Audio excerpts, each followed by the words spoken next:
Banyaknya gelondongan kayu yang terbawa banjir bandang memperkuat dugaan eksploitasi berlebihan di kawasan hulu sungai. Bagaimana evaluasi tata kelola hutan pasca bencana ekologis yang terjadi di Sumatera? Kita bahas bersama juru kampanye hutan Greenpeace, Sekar Banjaran Aji. Selamat petang, Mbak Sekar. Selamat petang, Mbak. Mbak Sekar, kalau dari temuan Greenpeace sejauh ini, asal muasal dari kayu gelondongan ini dari mana? Ya, jadi kalau dari temuan Greenpeace ini kita fokus ke Batang Toru ya, karena tadi visualnya dan informasinya terkait dengan Batang Toru ada hal yang mendasar, yakni kami menemukan setidaknya dari tahun 90 sampai 2022 ada deforestasi yang lumayan besar. Jumlahnya sekitar 70.000 hektar atau sekitar 21% dari seluruh luas dasnya Batang Toru. Kini, kalau kita bicara hutan di wilayah tersebut, hutan alam yang tersisa itu tinggal 167.000 hektar atau sekitar 49% dari DAS. Itu lokasinya pun di tengah. Dan kita bisa lihat, dibandingkan dengan areal perizinan berbasis lahan dan ekstraktif secara keseluruhan, luasnya sekarang ada sekitar 94.000 hektar atau 28%. Sebagian besar adalah perizinan berusaha pemanfaatan kawasan hutan dan juga pertambangan serta perkebunan kelapa sawit. Tadi udah disebutkan salah satunya perkebunan kelapa sawit. Nah, dalam cerita tersebut kita bisa lihat bagaimana bagian hulu itu sebenarnya sudah beralih fungsi gitu ya menjadi pertanian kering, sedangkan bagian hilirnya beralih fungsi menjadi perkebunan sawit dan juga industri bubur kertas. Jadi benar-benar hutan alamnya tuh tinggal tersisa di tengah di bagian das tersebut. Mbak Sekar, Jadi tapi untuk kalau deforestasi yang terjadi di bagian hulu itu seluruhnya sebenarnya dari perusahaan yang berizin atau ada juga yang ilegal? Nah, ini yang sebenarnya kita pertanyakan ke pemerintah, karena data ini harusnya diketahui pemerintah ya Mbak ya, karena yang berhak melakukan monitoring dan evaluasi secara resmi itu pemerintah. Kalau dari apa yang kita lihat visual, tentu saja kita udah bisa melihat bahwa itu ada deforestasi dan ada sebuah upaya untuk menghancurkan hutan. Nah, kita udah punya data nih, perusahaan yang resmi.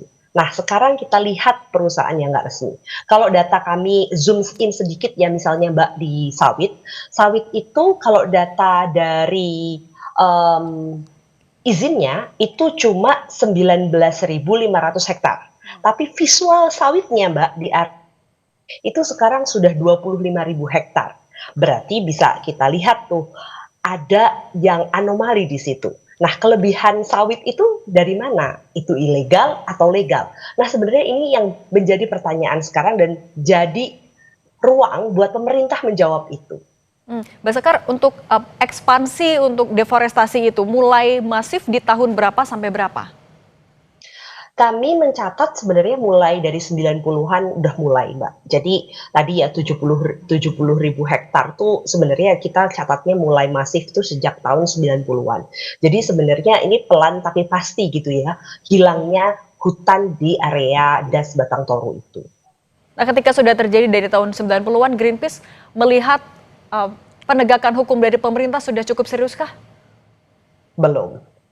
Kita selama ini selalu minta sama pemerintah untuk melakukan evaluasi perizinan besar-besaran. Dan sampai hari ini itu juga yang kami tagih ke pemerintah. Karena hingga hari ini sampai terjadinya bencana yang luar biasa dahsyat yang sebenarnya kita semua nggak mau kan Mbak. Ini sebenarnya akarnya kenapa sih? Karena tata kelola hutan kita yang kurang baik. Dan dalam konteks kurang baik itu yang harus dilakukan seharusnya ya stop dulu, evaluasi dulu, dan yang paling penting di sini, pemerintah pun tahu ini, yang bagian rusak harus segera dipulihkan. Karena dampaknya jelas akan menjadi bencana kalau nggak segera dipulihkan. Kalau kondisinya sudah seperti ini, untuk reboisasinya lagi akan butuh waktu berapa lama sebenarnya Mbak Sekar? Wah, butuh puluhan tahun sepertinya Mbak. Dan bahkan nggak ada catatan ya yang bisa menjamin bahwa seluruh ekosistem akan kembali seperti semula. Kan ini sebenarnya nggak cuma sekedar hutan kan Mbak yang hilang, tapi juga ada kondisi lanskap tanah gitu ya, karena ini berkurang juga karena erosi. Habis itu ada biota, ada ekosistem di sana, ada flora fauna yang sebenarnya mungkin nggak bisa kita temui lagi. Dan ini belum juga dikalkulasi sebagai kerugian di situ. Kalau untuk di wilayah utara Sumatera, kerusakannya terkonsentrasi di wilayah mana yang paling luar biasa? Sebenarnya kalau kita lihat di Pulau Sumatera, hampir semua das gitu ya, tutupan alam di masing-masing das itu berkurang, kurang lebih sekitar 25%. Nah, ini sebenarnya menunjukkan bahwa di daerah area aliran sungai gitu ya, di Pulau Sumatera, itu sebenarnya posisinya sekarang sedang kritis. Nah, kalau kita cek hutan alamnya berapa, sekarang tinggal ada 10 sampai 14 juta hektar atau sebenarnya kurang dari 30%. Padahal sebenarnya kita harapannya itu ya setiap das minimal ada 30% hutan yang tersisa. Tapi sekarang kondisinya di Sumatera udah kurang dari itu. Tapi kalau dari catatan Greenpeace, banjir bandang di wilayah Sumatera yang disertai dengan gelondongan kayu dengan jumlah yang banyak sekali seperti ini pertama kali atau sebenarnya sudah pernah? Sebenarnya kalau kita lihat dari track recordnya banjir, itu kan bukan pertama ya Mbak, di Sumatera sendiri pernah ada banjir besar gitu beberapa tahun yang lalu dan dulu sebenarnya juga ada gelondongannya walaupun mungkin visualnya nggak seheboh sekarang gitu. Jadi ini sebenarnya bukan pertama kali dan yang kita sesalkan adalah kenapa ini bisa terjadi gitu, kenapa kita harus menunggu sampai ada bencana berikutnya, sampai kita harus berpikir untuk menjaga hutan kita. Padahal kan harusnya nggak perlu ada bencana sampai kita punya inisiatif untuk menjaga hutan kita. Oke, investigasi dan penegakan hukum yang jelas dari pemerintah itu yang dinanti sama-sama. Mbak Sekar Banjaran Aji, juru kampanye hutan Greenpeace, terima kasih sudah berbagi bersama kami. Sehat selalu Mbak Sekar.